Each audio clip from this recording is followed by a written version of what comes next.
Assalamualaikum warahmatullahi wabarakatuh. Halo pemirsa ULM Channel, kembali lagi bersama ULM Channel dalam program Bincang Ekonomi dan Bisnis. Pemirsa, telah hadir di samping saya ini ada Bapak narasumber yang luar biasa, Bapak Dr. Ahmad Yunani, SEMSI. Iya. Bagaimana kabarnya Bapak? Alhamdulillah baik. Baik. Pemirsa, beliau adalah dosen dalam program studi Ekonomi Pembangunan Fakultas Ekonomi dan Bisnis Universitas Lambung Mangkurat. Langsung saja nih Bapak, hari ini kita akan membincangkan tentang ekonomi yang ada di Kalimantan Selatan. Iya. Nah, pertanyaan saya yang pertama, bagaimana sih kondisi dan pertumbuhan ekonomi Kalimantan Selatan selama 2 tahun, dari tahun 2019 ke tahun 2021? Ya, terima kasih. Terkait dengan perkembangan perekonomian kita di Kalimantan Selatan sepanjang tahun 2019, 2020, 2021, ya, kita kemarin mengalami penurunan perekonomian ya dengan adanya pandemik ini ya secara makro daerah gitu kan, sehingga memang yang mulanya kita tumbuh di sekitar 4-5% untuk tiap tahunnya di tahun 2018 ya, kemudian turun menjadi sempat turun minus ya, kemudian merangkak menjadi 1% plus minus, kemudian 2% plus minus di tahun 2021 sudah mulai meningkat lagi, dan sekarang perekonomian kita sudah mulai pulih ya, terlihat dari semakin berkembang dan banyaknya kegiatan-kegiatan masyarakat di pusat-pusat kegiatan ekonomi ya, sehingga perekonomian kembali hidup gitu dengan melandainya juga pandemik ya, sehingga perekonomian kita kembali normal seperti biasa gitu. Baik, nah tadi berbicara tentang sampai minus, itu minusnya sampai seberapa parah sih Pak? Kita kemarin sempat menjadi minus 1,2 ya, 1,2% kemarin. Tetapi itu dari secara makro ya pertumbuhan ekonomi. Tetapi kegiatan mikro kita, masyarakat kita secara umum itu masyarakat masih untuk Kalimantan Selatan, karena basic ekonominya pada sektor pertanian, kemudian ada sektor ekonomi UMKM dan kreatif gitu, sehingga mereka tetap secara kesejahteraan masyarakat itu masih bisa bertahan ya. Tapi secara makroekonomi daerah terjadi penurunan karena sektor yang menyumbang perekonomian daerah itu terdampak, seperti sektor jasa ya, misalnya seperti perhotelan dan sebagainya, pariwisata dan sebagainya pada 1-2 tahun 2019-2020 itu kan karena lockdown itu turun gitu. Kemudian juga sektor pertambangan yang berkontribusi di Kalimantan Selatan itu sebesar 18%, kemudian sektor pertanian 14%, kemudian sektor pengolahan perdagangan itu sekitar 13%. Itu yang sektor perdagangan yang mulanya cukup tinggi itu agak sedikit menurun karena daya beli pasar dari batu bara ya, itu saat itu agak turun ya. Seperti di tahun 2019 itu agak turun, 2019 turun akibat ada faktor ekonomi global juga. Kemudian 2020 juga karena masalah pandemik ya, itu turun ya. Kalau di 2019 itu turun karena harga batu bara yang rendah gitu. Kemudian di 2020 harga batu bara naik, tetapi ekonomi belum membaik, sehingga yang biasa membeli batu bara itu adalah seperti China, India, kemudian Jepang, Korea dan lain-lain, itu mereka juga sedang menurunkan produksi mereka ya, sehingga energi mereka yang berasal di batu bara itu agak turun gitu.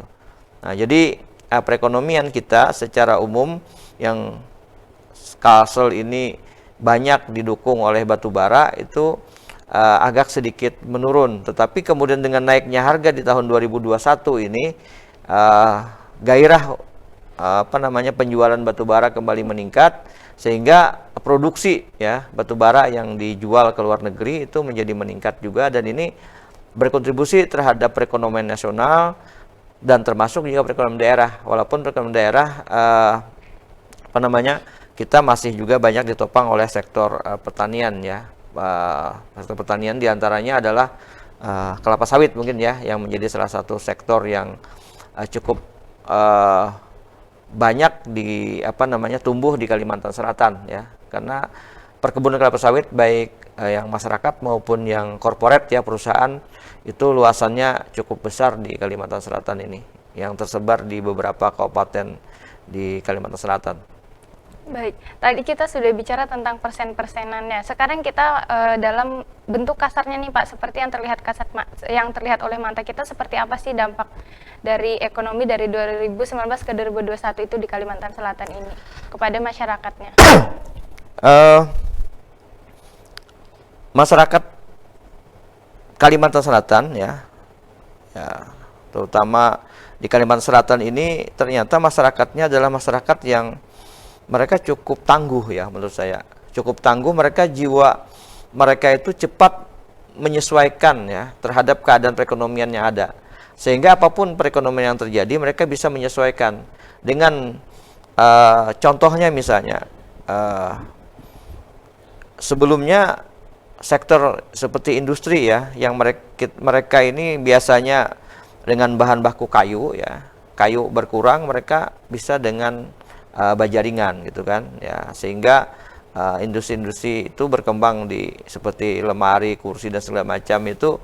Kemudian peralatan rumah tangga menyesuaikan dengan bahan baku kayu yang berkurang, itu salah satu contoh. Nah, termasuk pada saat pandemik ini, saat ekonomi kita menurun ya, perdagangan menurun, yang mulanya itu mereka adalah pergi ke pasar, jualan di pasar, punya warung, konsumen datang banyak, tetapi toko-toko dan warung-warung itu tidak lagi bisa berkerumun dengan penerapan protokol kesehatan, harus jaga jarak, kemudian harus terbatas orang yang datang ke tempat seperti toko, warung dan sebagainya tadi. Nah, masyarakat kita menyesuaikan. Jadi orang Kalsel ini, orang Banjar ya, orang Kalsel ya, pengusaha-pengusaha yang ada di Kalimantan Selatan itu menyesuaikan dengan juga ikut dengan adanya digitalisasi ya. Ya, jadi dengan yang mulanya harus belinya makan di sana seperti warung, mereka bisa dengan membeli dibawa gitu kan. Nah, drive-thru. Kemudian mereka bisa juga dengan pesanan ya, ada dengan PO, pesanan online kan, pesan order segala macam, sehingga yang mulanya mereka tidak terlalu menggunakan media online ya, media penjualannya. Sekarang mereka sudah mendigitalisasi pemasaran mereka, termasuk pembayaran. Jadi pembayaran mereka sudah juga melakukan pembayaran melalui sistem digital ya, ada kris, kemudian ada mobile banking, ada ya macam-macam aplikasi gitu kan. Ya, mungkin aplikasi-aplikasi yang sekarang ini banyak digunakan, terutama juga masyarakat konsumen juga yang milenial, malah lebih mudah lagi ya, anak-anak muda gitu, para mahasiswa gitu ya. Nah, termasuk di bidang pendidikan ya, karena memang secara nasional kita diharuskan dengan yang mulanya tatap muka ya, dengan online ya, itu menggunakan media-media Zoom ya, Google Meet dan segala macam. Para dosen memberikan tugas perkuliahan dengan media online tadi ya, secara online itu bisa tetap berlangsung. Nah, kemudian pelaku-pelaku bisnis di bidang ini ya, di bidang pendidikan pun ya, bimbel-bimbel segala macam itu juga melakukan hal yang sama gitu. Jadi tidak ada masalah. Jadi masyarakat kita cepat menyesuaikan. Jadi dampak itu shocknya di awal ya. Kemudian berikutnya ada sebuah proses ya, yang mereka kemudian menyesuaikan ya, penyesuaian. Berarti masyarakat Banjarmasin itu sangat cepat beradaptasi ya Pak ya? Menurut saya termasuk masyarakat yang cepat beradaptasi. Karena terbukti usaha-usaha yang ada itu mereka berubah, ya kan? Tanpa diminta oleh pemerintah, tanpa didampingi pun, mereka dengan otomatis mereka merubah pola pikir, merubah cara dan sebagainya, menyesuaikan dengan kondisi yang ada. Terlihat kemudian startup yang ada itu banyak tumbuh gitu. Yeah. Ya, dengan mereka ini yang mulanya adalah juga pemain-pemain konvensional, tradisional, tapi berubah menjadi seolah-olah mereka menjadi usaha-usaha yang kekinian gitu ya. Nah, saya kira itu hal yang sebetulnya positif gitu di masyarakat kita. Jadi secara makro tadi daerah memang ditopang ada 2 sektor utama tadi, tapi sektor yang ketiga yang seperti perdagangan, ya, jasa dan segala macam itu yang mulanya ini bisa menyesuaikan keadaannya.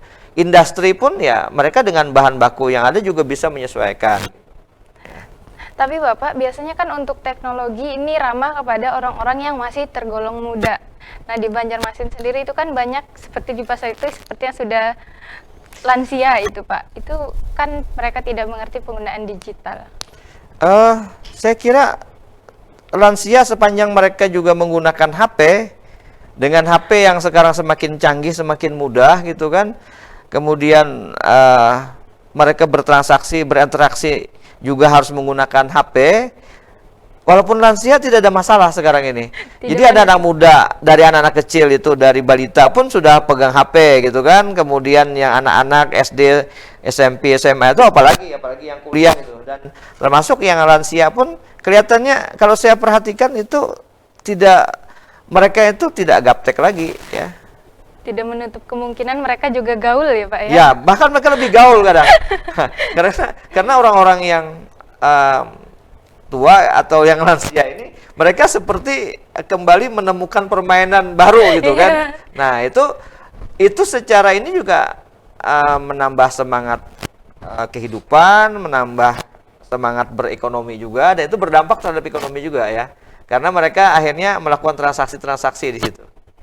Baik, nah lalu Bapak, menurut Bapak nih, dari segala sektor yang ada di Kalimantan Selatan sejak pandemi 2 tahun lalu, itu sektor apa sih yang paling terdampak?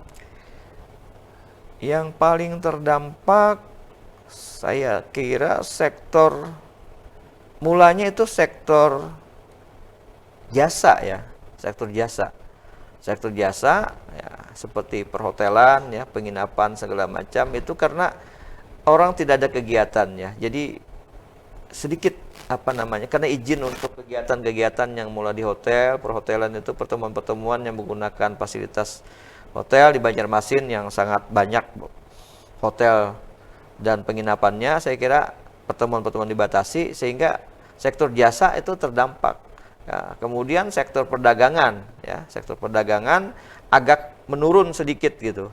Nah, untuk perdagangan yang non sembako ya, yang bukan kebutuhan pokok gitu, sehingga orang mengalihkan ya konsumsinya dari yang mulanya seperti misalnya kita lihat ya, pusat-pusat perbelanjaan itu yang mulanya ramai seperti Duta Mall dan lain-lain gitu, itu menurun pada saat pandemik itu ya. Tapi setelah adanya pembukaan protokol kesehatan dengan protokol kesehatan yang membolehkan datang dengan masker, kemudian dengan vaksin segala macam, boleh datang, boleh masuk gitu. Nah, itu kemudian menjadi kembali hidup ya, dan sekarang kelihatannya sangat-sangat normal gitu, seperti biasa, seperti normal biasa. Jadi tidak ada masalah lagi gitu. Nah, jadi itu yang terdampak. Kalau yang ekonomi di bidang sektor pertanian, karena itu di bidang bagian alam itu kan tidak ada masalah. Kalau sektor pariwisata juga terdampak. Pariwisata karena kunjungan kan mobilitas agak dibatasi. Kemudian yang kunjungan juga pusat-pusat perkerumun orang juga dibatasi gitu. Nah, ini terdampak juga, kecuali yang pariwisata alam ya.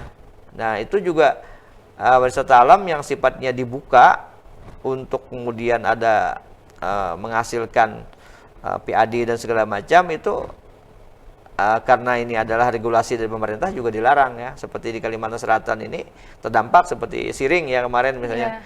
Nah, misalnya, tapi seperti Tahura juga ya kan dilarang masuk gitu ya. Tapi kalau yang sifatnya yang lain ya tidak terlalu dilarang ya. Kalau misalnya membandingkan dengan daerah pusat pariwisata seperti Bali, mereka sangat terdampak ya pariwisatanya, karena memang dilarang orang masuk gitu kan. Karena ekonomi ini sebetulnya adalah terkait dengan kebutuhan manusia ya. Jadi bagaimana manusia itu bertransaksi, yaitu semakin tinggi transaksi, semakin banyak ya semakin tinggi perekonomian ya, peredaran uang dan semacamnya. Jadi kalau dibatasi pergerakannya, maka terbatas juga perekonomian kita. Nah, lalu Bapak, sekarang sudah ada namanya kelonggaran di pasca pandemi ini. Itu bagaimana sih ekonomi makro di Kalimantan Selatan ini? Kalau saya perhatikan dari keadaan makroekonomi yang ada di Kalimantan Selatan, seperti saya katakan tadi sudah kembali membaik ya. Kembali membaik ya dengan semakin membaiknya kegiatan ekonomi, kemudian sektor ekonomi kembali hidup sehingga perekonomian pertumbuhannya kembali positif lah, walaupun belum, masih optimis sebetulnya kembali ke 4% ya, tetapi dalam kisarannya masih 2-3% lah pertumbuhan kita kembalinya, belum maksimal. Nah, ini perlu didorong dengan kegiatan-kegiatan dan program-program yang event-event yang bisa mendorong perekonomian lebih hidup gitu kan. Nah, kalau tanpa ada sentuhan dari program pemerintah, kebijakan yang melaksanakan akan agak lambat gitu ya. Walaupun ekonomi masyarakat tetap hidup gitu. Nah, jadi ini perlu ada peran pemerintah yang bisa mendorong itu, dan saya kira ini sudah mulai ya, artinya kegiatan-kegiatan kita, walaupun keuangan daerah dari aturan-aturannya ada, banyak dilakukan penghematan sebetulnya ya. Sementara ini karena sumber-sumber pendapatan daerah masih belum terlalu bagus ya. Jadi masih recovery lah istilahnya, lagi perbaikan gitu. Baik Bapak, kita sudah membahas tentang banyak hal sekali, namun tentang ekonomi Kalimantan Selatan, namun kita harus jeda dulu. Pemirsa, jangan kemana-mana, jeda setelah berikut ini.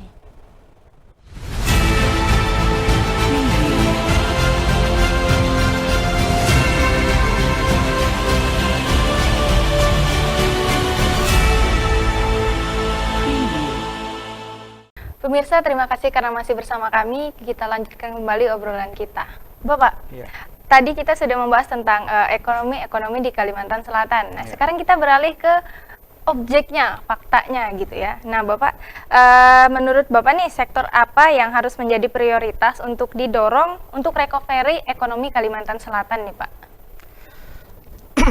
Untuk di Kalimantan Selatan ini ada beberapa prioritas ya yang bisa dikembangkan dalam rangka perbaikan ekonomi, yang mana memang kalau kita melihat sektor perekonomian yang ada ya, itu kita tidak bisa hanya mengandalkan sektor pertambangan ya, tapi kita harus ada sektor yang ekonomi berkelanjutan ya. Kemudian kalau kita melihat sektor ekonomi yang berkelanjutan ini adalah selain sektor pertanian, perkebunan yang memang salah satu sektor yang berkontribusi besar juga terhadap daerah kita ya. Kita juga melihat adalah sektor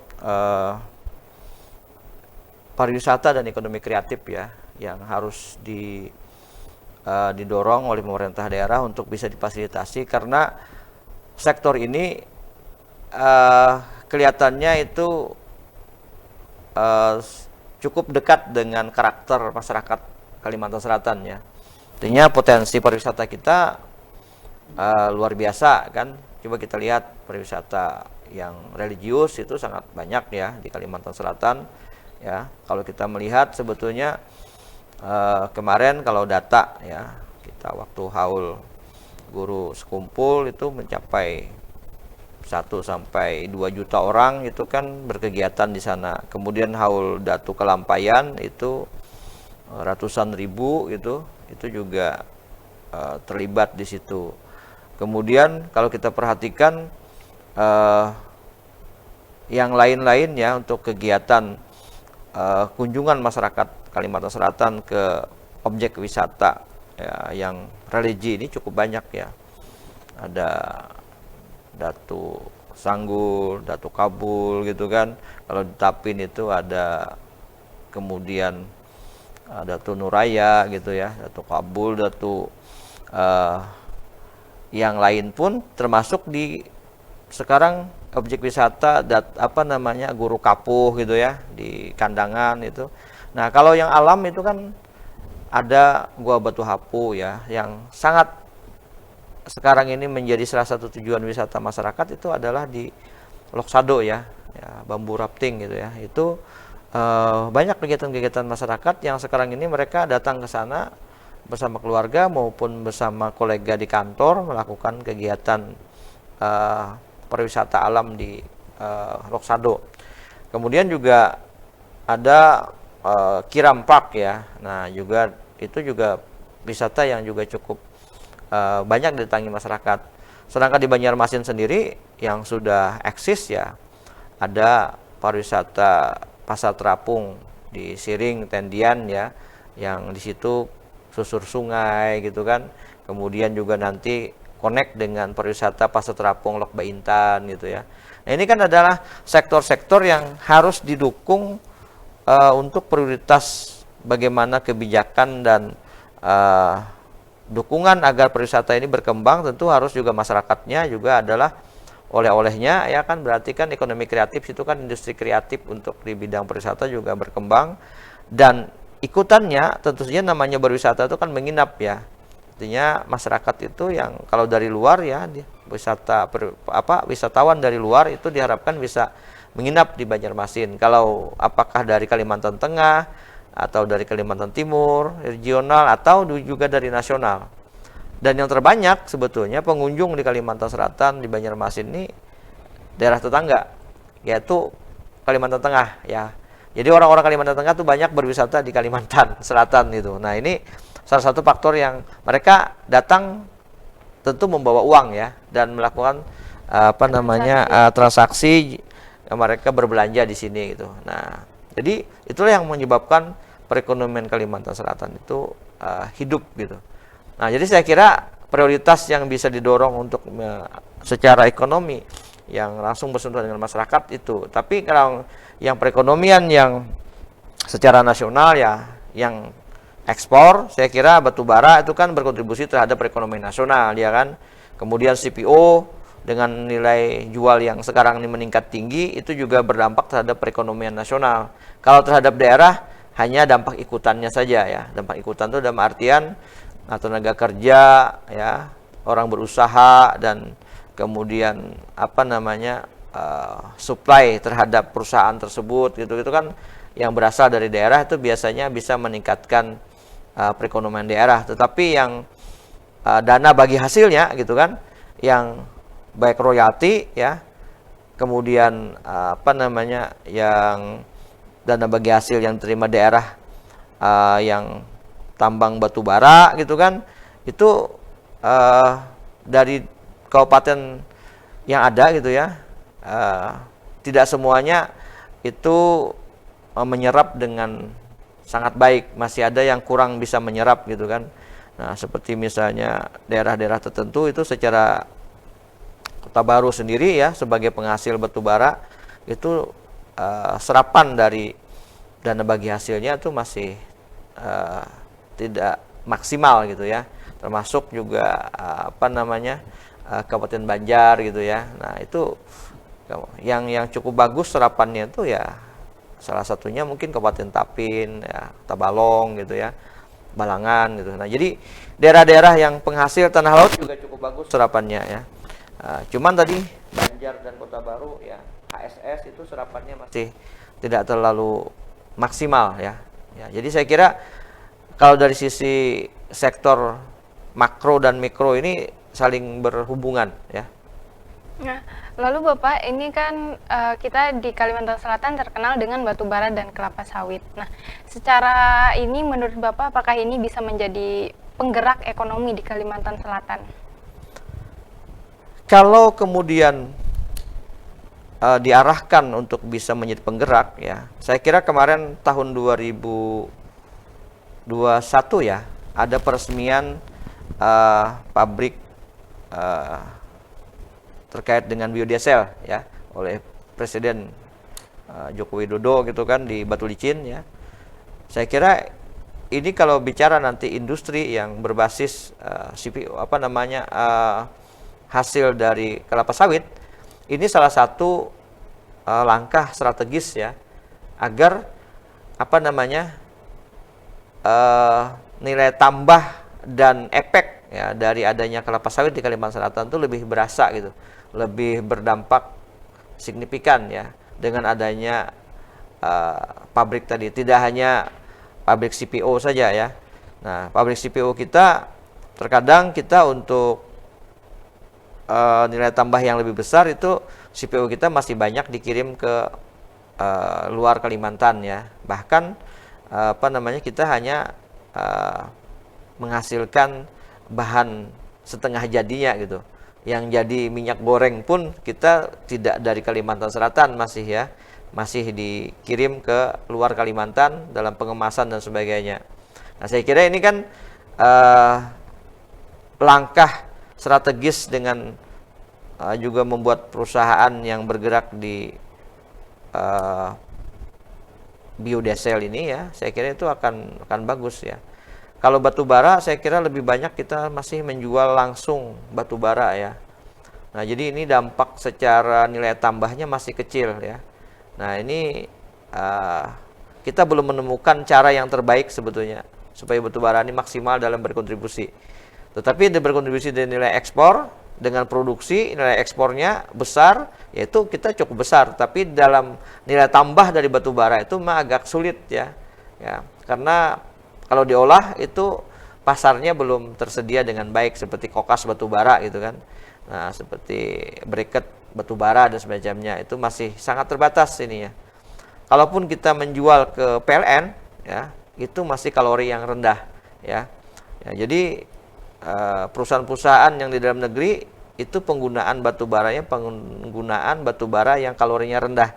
Nah, termasuk PT-Kon ya yang ada di Tabalong itu menggunakan batu bara kalori yang rendah gitu. Sementara kalori yang tinggi itu diekspor semua ya, karena memang itu nilainya tinggi dan besar ya bagi dipisah negara karena memang tidak sesuai juga dengan kebutuhan itu. Jadi bukan diekspor itu bukan karena memang kita tidak memperhatikan kebutuhan domestik, tapi memang karena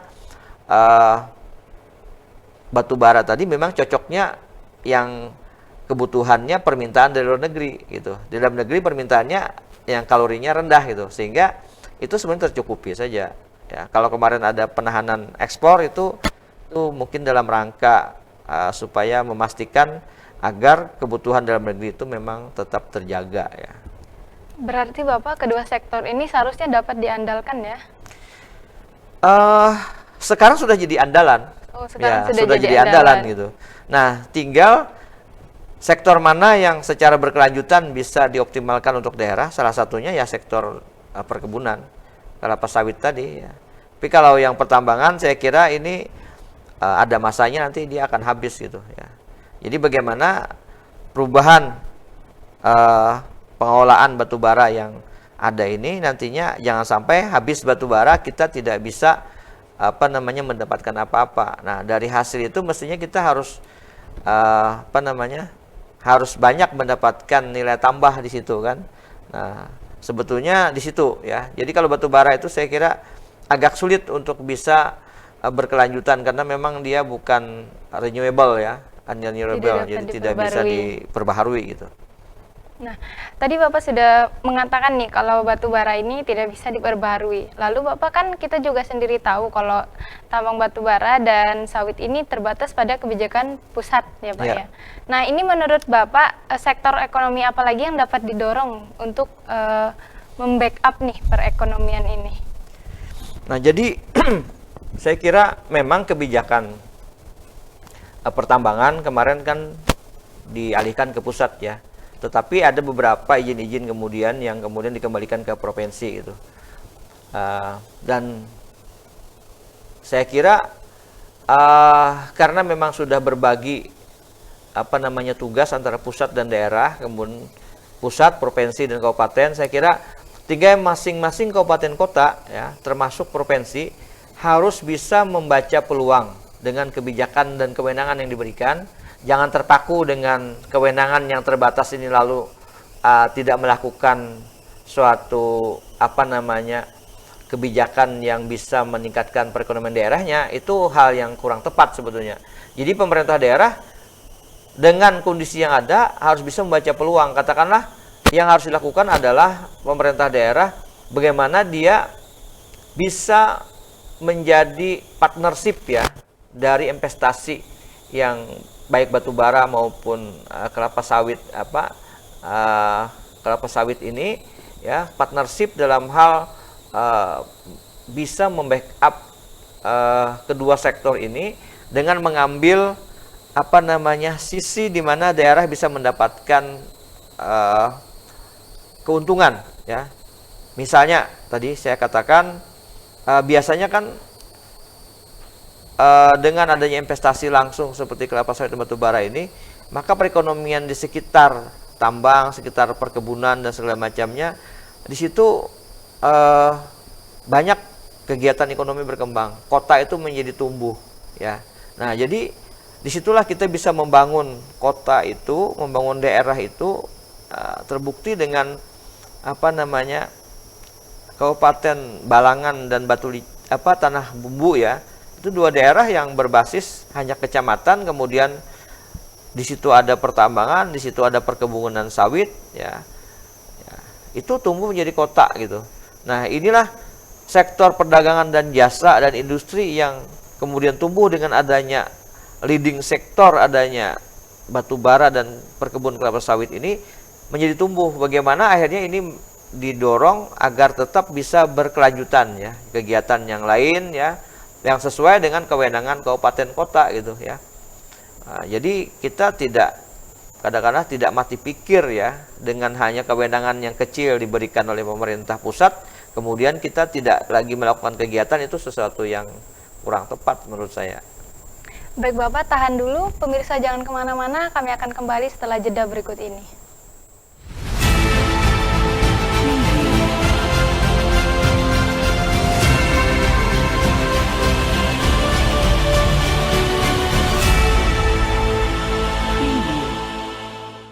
Pemirsa, terima kasih masih setia untuk bersama kami. Kita lanjut nih Pak obrolan kita. Tadi kita udah membahas tentang sektor ekonomi Kalimantan Selatan, ada pertambangan, lalu kelapa sawit dan juga pariwisata ya Pak ya. Nah, lalu nih Bapak, kebijakan yang harus dilakukan pemerintah, kabupaten ataupun kota dan provinsi untuk meningkatkan PAD dan ekonomi daerah itu seperti apa Pak? Untuk pemerintah daerah ya yang kebetulan memang dia punya lahan tambang ya, artinya punya sektor pertambangan di daerahnya, maksud saya itu kan ada kontribusi yang namanya land rent ya, iuran tetap yang dari terhadap dana perimbangan ya, dana bagi hasil, kemudian juga ada royalti ya. Nah, yang dalam data itu yang cukup besar untuk land rent itu kan ada Tanah Bumbu, ada Kota Baru, kemudian Tapin ya, kemudian itu kan mencapai 50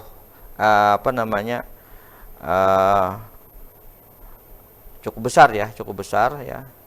Kemudian yang royalti yang cukup besar juga itu ada di Balangan, kemudian Tabalong, dan kemudian ada Tanah Laut ya. Ya, jadi itu adalah yang memiliki royalti batu bara ya, kemudian land rent. Nah, di sini land rent ini kan kaitannya dengan juga adalah ada juga yang dari sana itu masalah pajak bumi dan bangunan ya. Ini yang masuk menjadi pajak daerah ya. Pajak daerah ini mestinya ada upaya dari pemerintah daerah untuk betul-betul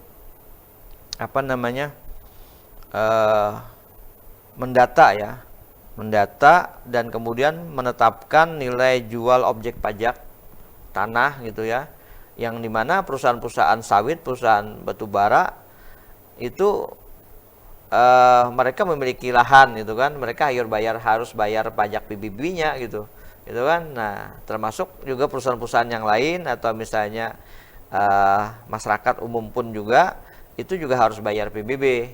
Nah, pajak daerah yang mulanya itu adalah pajak pusat diberikan kepada daerah, kewenangannya adalah PBB, ini adalah potensi PAD.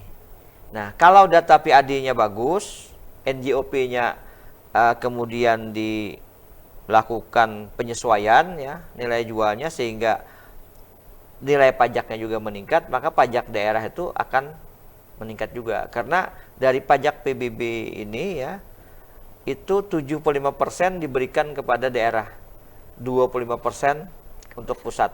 Sehingga kontribusi terhadap PAD itu meningkat ya dengan data PAD, data PBB yang baik ya di lahan-lahan tambang dan lahan-lahan kelapa sawit, termasuk masyarakat secara umum juga ya. Nah, daerah-daerah yang punya NGOP-nya yang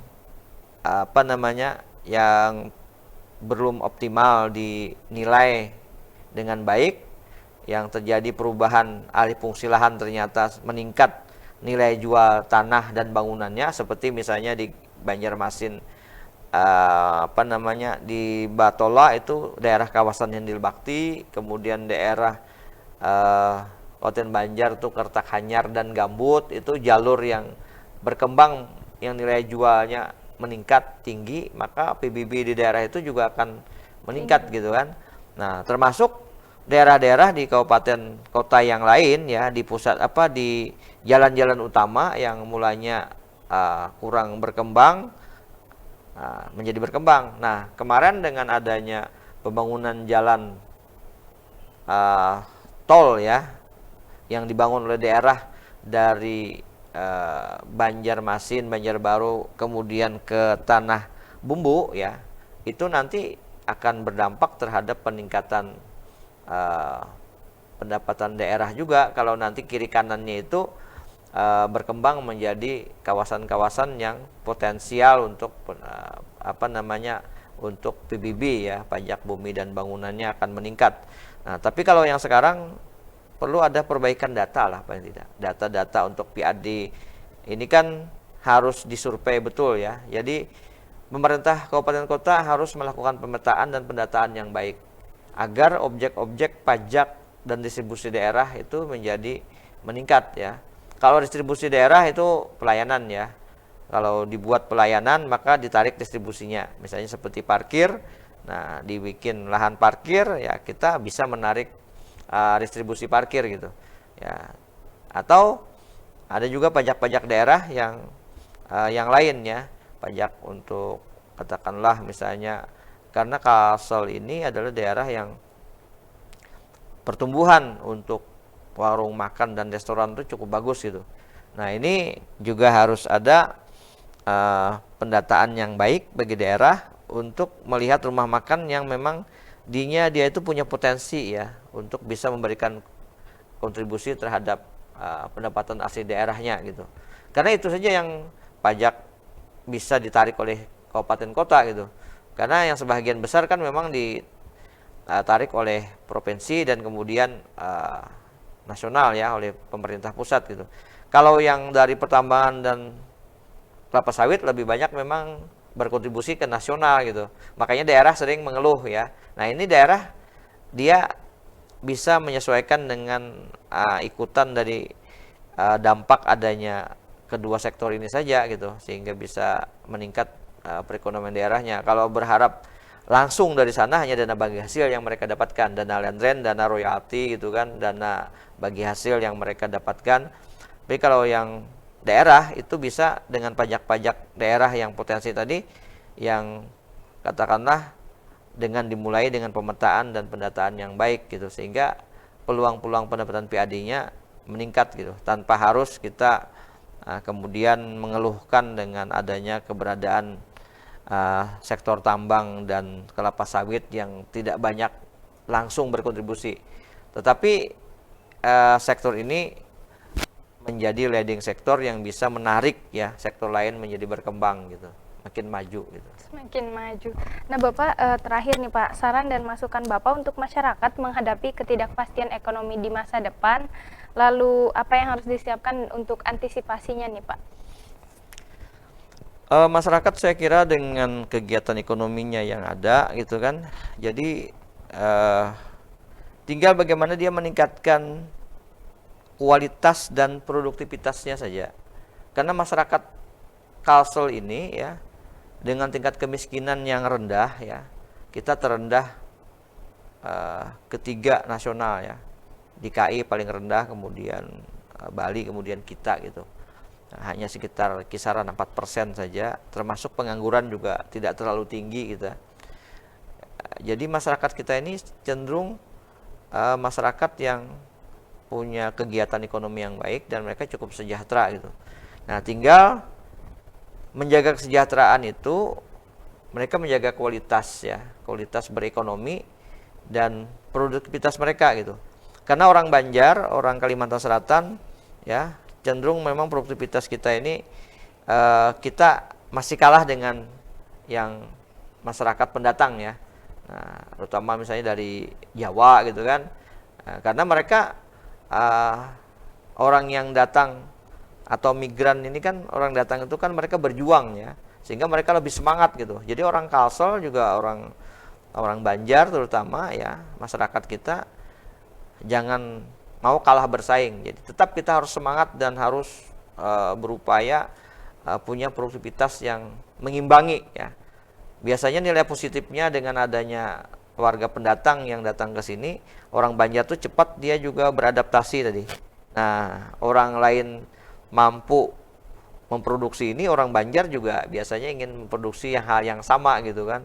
Bisa berpendapatan sekian juga dia mau ikut pendapatan sekian. Nah, ini kan bagus sebetulnya. Ya, jadi orang kita itu daya adaptasinya bagus untuk berkolaborasi dengan antara masyarakat lokal dengan pendatang gitu. Jadi seperti itu sebetulnya ya. Artinya yakin saja, kalau saya optimis orang Kalsel ya, itu termasuk daerah yang cepat beradaptasi. Apalagi dengan adanya EKN ya. Nah, dengan adanya EKN ya, nanti ekonomi ini makin bagus ya. Ibu kota baru di Kalimantan Timur itu menjadi hal yang menarik ya. Ini mungkin jadi perbincangan kita ke depan lah ya kan, tentang masalah EKN ini kan, bagaimana Kalsel menyikapi dengan adanya EKN ini ya, dampaknya terhadap perekonomian kita di Kalimantan Selatan. Kira-kira itu ya, Mbak Dewi ya. Iya Pak. Baik Bapak, terima kasih untuk pembahasan hari ini. Nanti selanjutnya akan kita bahas lagi tentang IKN itu. Iya. Baik, pemirsa, sampai ketemu di video selanjutnya. Jangan lupa like, komen, dan subscribe. Dan Assalamualaikum warahmatullahi wabarakatuh. Waalaikumsalam warahmatullahi wabarakatuh.